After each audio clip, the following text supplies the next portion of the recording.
നമസ്കാരം. ഈ സോഷ്യൽ മീഡിയയിലുള്ള ഒരു യൂട്യൂബറുടെ ഭാര്യ ഏതേ ഒരു ബസ്സിലെ ഡ്രൈവറാണോ കണ്ടക്ടറാണോ എന്ന് എനിക്കറിയില്ല. അങ്ങനെയുള്ള ഒരുത്തന്റെ കൂടെ ഇറങ്ങി അങ്ങ് പോയി. അത് ഈ സോഷ്യൽ മീഡിയയിൽ ഒരുപാട് ചർച്ചകൾ നടക്കുന്നുണ്ട്. എന്തായാലും അവരുടെ വീഡിയോ ഒന്നും ഞാൻ കാണിക്കുന്നില്ല, ഫോട്ടോയും കാണിക്കുന്നില്ല. കാരണം അത് തെറ്റാണ്.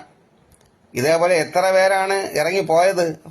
സ്വന്തം ഭർത്താവിനെയും മക്കളെയും കളഞ്ഞിട്ട് കണ്ണി കണ്ട കാവറയ്ക്കുകളെ കൂടെ ഇറങ്ങി പോകുന്ന പെണ്ണുങ്ങളെ നമ്മൾ പലതും കണ്ടിട്ടുള്ളതാണ്. നിങ്ങൾ ഇറങ്ങിപ്പോയിക്കോളി, അതൊക്കെ നിങ്ങളുടെ ഇഷ്ടമാണ്. കാരണം ഭർത്താവ് ശരിയല്ല, മക്കൾ ശരിയല്ല എന്നൊക്കെ പറഞ്ഞുകൊണ്ടാണ് ഇറങ്ങിയൊക്കെ പോകുന്നത്. എന്നാൽ പോയതിന് ശേഷം വല്ലവൻ്റെയും കൂടെ ചെന്ന് കിടന്നിട്ട് അവസാനം എനിക്ക് ആദ്യത്തെ ഭർത്താവ് മതി എന്നും പറഞ്ഞുകൊണ്ട് കേസും കൊടുത്ത് അവന്റെ സ്വത്തിനും പണത്തിനും വേണ്ടി കേസും കൊടുത്ത് തിരിച്ച് ഈ ഭർത്താവ് വേണമെന്ന് പറഞ്ഞ് അവകാശപ്പെട്ട് നടക്കുന്ന കുറേ പെണ്ണുങ്ങളുണ്ട്. അത് തെറ്റാണ്. നീയൊക്കെ എന്തായാലും ആദ്യത്തെ ഭർത്താവ് മോശക്കാരനാണ് എന്ന് പറഞ്ഞാണ് നീയൊക്കെ ഇറങ്ങി യാവന്റെങ്കിലും കൂടെ പോകുന്നത്.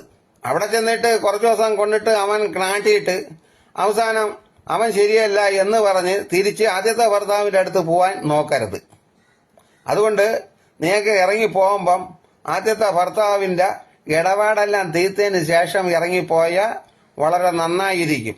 കാരണം അല്ലാതെ നീയൊക്കെ ഇറങ്ങി പോകുന്നവന്മാര് നിന്നെയൊക്കെ അന്വയിച്ചില്ലെങ്കിൽ നീ തിരിച്ചേക്ക ആദ്യത്തെ ഭർത്താവ് മതിയെന്നും പറഞ്ഞുകൊണ്ട് നീയൊക്കെ പ്രശ്നങ്ങൾ ഉണ്ടാക്കി ആദ്യത്തെ ഭർത്താവിന്റെ പേരിന് കേസും കൊടുത്ത് ആദ്യത്തെ ഭർത്താവിന് പെണ്ണ് കെട്ടാനും സമ്മതിക്കാതെ നീയൊക്കെ നടക്കുന്ന ഒരുപാട് സ്ത്രീകളുണ്ട്.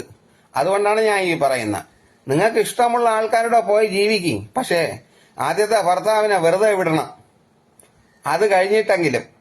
കാരണം നീയൊക്കെ ഇടപാട് ചെയ്തു കൊടുത്താലേ അവന് വേറെ പെണ്ണ് കെട്ടാൻ പറ്റുള്ളൂ. അതില് കുഴപ്പം. നീയൊക്കെ ഇടപാടും ചെയ്യില്ല.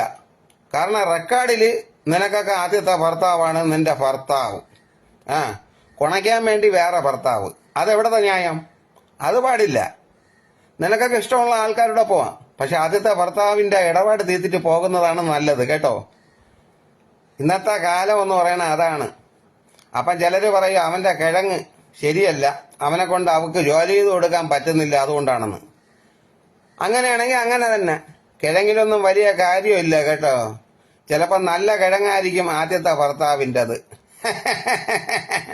അതും കളഞ്ഞിട്ടാണ് പഴങ്കിഴങ്ങുള്ളവന്റെ അടുത്ത് ഇവളൊക്കെ പോകുന്നത്. അതുകൊണ്ട് ഈ പോകുമ്പം നന്നായിട്ടൊന്ന് ചിന്തിച്ചതിന് ശേഷം മാത്രമാണ് വല്ലവരുടെയും കൂടെയൊക്കെ ഇറങ്ങിപ്പോവാൻ. പോയാ പോയി, പിന്നെ തിരിച്ച് ആദ്യത്തെ ഭർത്താവ് വേണം എന്നൊന്നും പറഞ്ഞ് പ്രശ്നങ്ങൾ ഉണ്ടാക്കാതെ ഇരുന്നാ മതി, കേട്ടോ. അപ്പം നമസ്കാരം.